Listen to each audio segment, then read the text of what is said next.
spiritual, I can't even tell you. You know, some of you younger guys and gals, very spiritual. You're advanced souls coming into this planet. You're working through your genes and things to help you to be able to function better and to show the world how you can cure things. But you also have deeper messages to give this world, and you will bring it out. The more you connect, the more you open up. You will be teaching people how to survive this world and how to articulate this world with freedom and joy and happiness, and how to have a healthy body to do it with. We never talked about so many young people have so many problems genetically. Man has to understand it. Yeah, it's so true. And I think there's a big portion to it of emotional aspect of healing as well, and the spiritual aspect that really goes with it. And I know that is a big thing that I really related to you too when I found you, is because I had been told about all these things about how to eat, and even when I was introduced to fruit as healing, that if my mind and also like the emotional, spiritual aspect, like I said, didn't go along with it, I wasn't quite there. Would you be willing to touch on that aspect of it? Actually, if you think about it, when you look at it from the God worlds, the mental bodies are far more the most powerful. Your mind is far most the most powerful tool that you have to navigate in creation. That is how you create anything that you want. Because you have to first think about it.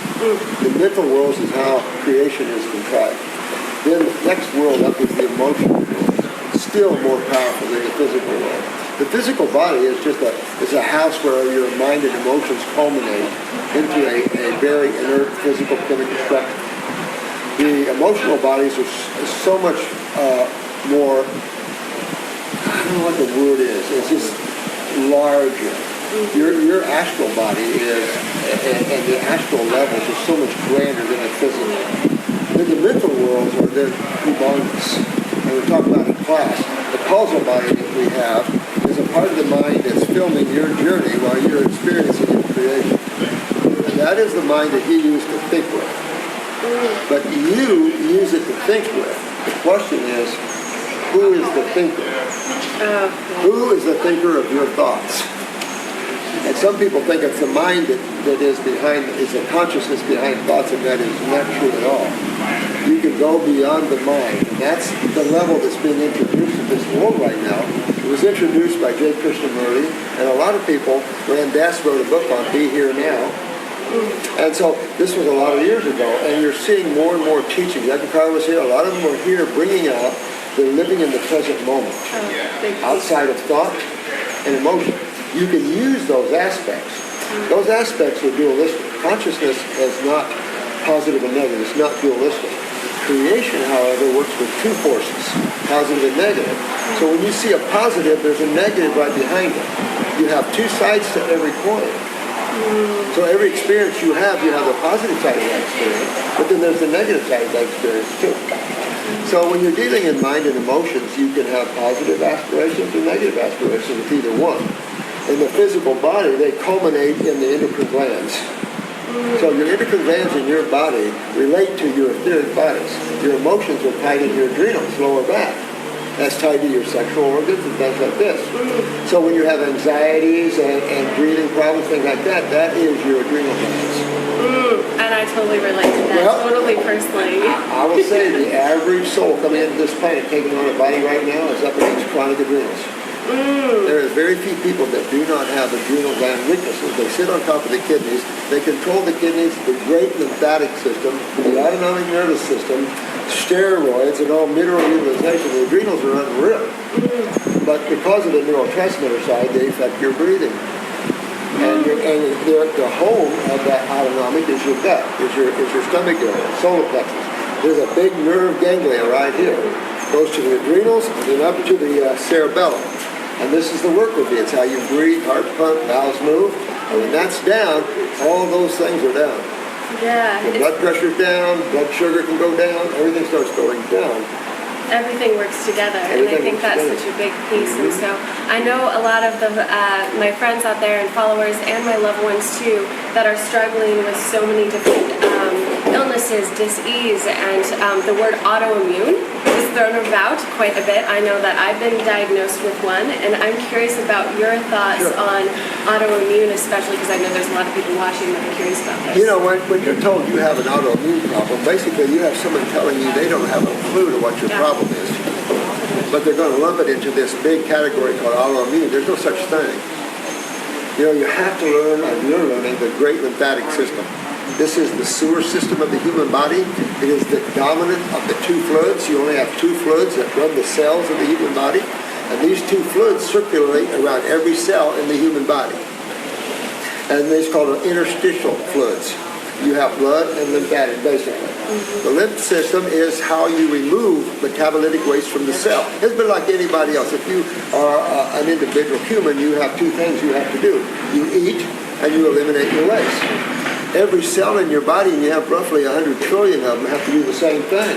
Every cell in your body has to eat and poop.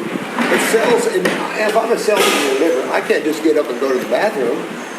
Right? Your cells just can't get up and, excuse me, I got to go to the bathroom. I just ate. That doesn't happen. They have to be serviced on site. That's why you have blood flowing around every cell, and lymph, which is 80% of interstitial fluid. The dominant fluid in the human body is the lymphatic fluids, the sewer fluids, the immune fluids. So when you have skin problems, you have inflammation, you have pain, suffering, you have any of the arthritis, any of the acidic conditions, it's all about the lymphatic system, your adrenal glands and kidneys. And it's something we still don't learn about at all in school. No. And I remember when I first found you, and when I first really studied with someone who actually studied under you too, and I heard about the lymphatic system. It was like this piece of like my mind being blown, and it's really made a difference in my health, especially when like changing also in that emotional aspect of saying my body doesn't want to attack itself. It's not doing that. That is just like a word that's being thrown about. Like it's nothing. It's medical thinking. Medical thinking, they created a theory called diseases that don't exist. Diseases is just another word of saying, I don't know what causes anything, but we'll just lump these set of symptoms into a disease and we'll call it by name and that's it. And that's ridiculous. We live in a world where physics, or energy, is dictated through the experience of duality, positive and negative. And you have to look at how that manifests. So there is always a cause for every symptom that you have. There's a cause for every effect. And you are the main driver of your car, I hope. So that means you're the cause of every effect you have. Just because you don't realize how you're creating your problems doesn't mean that you're not creating them. The problem with this is that this sets on top of genetic weaknesses. Like when I look into your eyes, the first thing I see is a skin ring. That means not only are your skin is your largest eliminative organ, your third kidney, and it is the largest eliminative organ of the lymphatic system. And yours is weak. Not just poor elimination, weak. People think, well, how can you have a weak skin as cells? Cells can be strong or weak, depending on their genetic, through the years. But the one system that deals with all the breakdown of the human body, the pain, the suffering, the atrophy, the decay, the tumors, is one system and one system only. A great lymphatic system. And the medical do not understand. Remember, they just found the lymph system in the brain. They didn't know it existed. So the University of Virginia just found the lymph system in the brain. We didn't know it existed. We know it's there. We know the whole lymphatic system of the body, and that uses the kidneys as the eliminative organs and the skin. And this is waste from the cells, not digestive waste. That goes through the GI tract. These are metabolitic waste. And these are acidic acids. And if you don't get rid of them, they'll burn you back. And this is like, for those out there that have been following me for a while, I used to deal with horrific acne. I was made fun of. I was really overweight. And so I've come so far. Still have a lot of work to do, but You're doing good. I'm doing good. You're It's still excellent. going out on it. And so going to keep going. And I was wondering if there's any thing that you would say to those struggling right now, like the one thing you would say to them. The one thing I would say is you have to change your diet, number one. From an acid-ash diet, which is proteins and dairy and grains and beans, to an alkaline-ash diet, which begins to hydrate, alkalize, and clean the human body. And that is fruits, berries, melons, and vegetables. However, to obtain a deeper cleaning and a rebuilding of tissue, you need the fruits and berries, as opposed to the vegetables. If you go on a fruit and berry diet, it'll enhance, it'll clean, it'll repair. It's amazing. And these are neurological foods, so it increases your comprehension, increases your awareness, settles down the chattering mind. It's amazing. Yeah, it's really an uplifting. It's like, and like Yes. you were talking about, it's kind of the same. When I first went vegan, I remember having this feeling of like a weight that had been lifted, but I never knew was there. And just like being on fruit, especially the past 2 days, and being around all these other foodies too. It's like I'm so up here, I almost don't know what you're doing. It's fun, isn't it? It's so fun. It'll take you a few days to come back down. Yeah. You could ground with some sweet potatoes or something. I like the bug you guys.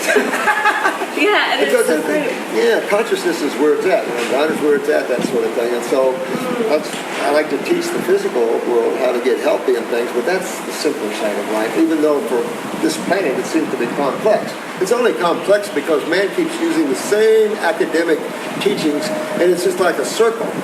Man doesn't seem to grow outside of that. He keeps using the same mental images, and therefore you have the same patterns over and over again. The bottom line, medical theory is ridiculous. It doesn't cure anything. There's nothing that medical doctors cure. You've got to get outside of that realm of treating symptoms and ask yourself, what's the cause of this problem? Autoimmune is just a word that says, I don't know. Amen to that. Amen to that. And you guys that have been on steroids and all the things that they used to hurt you, because it hurts you, then it compromises you even more because you were born with big adrenals. That's why you fight the obesity with the sugars and everything like that. That's the adrenal glands. You know, and if you have a thyroid on top of it, you can get quite large out there. But you can fix these things and repair these glands and rebuild, because we're into tissue regeneration. That's where it's at in today's world with genetics like it is. Yeah, and that's one thing I really love so much about your work is you help people heal themselves and become their own doctor, their own advocate. Absolutely. And it can be simple too, and I think that's Very the piece simple. of it. So simple. Yeah, don't rely on other people to help you. Gain your own power back. You know, grab your own power back, become the individual you were here for. You're on your own journey. You're not on anybody else's journey, and you don't have to kiss anybody else's whatever. You are on your own journey. You're your own person, and you want to go that way. Learn how to cure, and God will lead you. You ask the question, you will be led to the answer, but you have to ask the question. I think that's perfect to end it on that note. So fruit, berries, melon. Add in some vegetables too, lymphatic system. Clean the herb, use herbs to get the kidneys filtered. Remember the filtration of the kidneys. Be in a jar. If it's clear, you're in trouble. I love that, because we really learned that is completely different too. That completely opposite of medical. But then again, medical doesn't cure. They don't understand anything about health. They use the word occasionally, but they're not into that. They're into sick care, which is pharmaceutical world and things like that, which kills millions every year worldwide and everything like that. So it's a no-brainer. Man has to learn what's causing all these problems, the chemistry of foods in his body, and it can be taught to you very simplistically.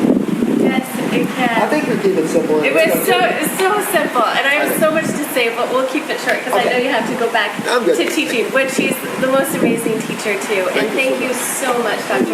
Morse, for being here. Yes. Thank you so much, guys. Great. Thank you.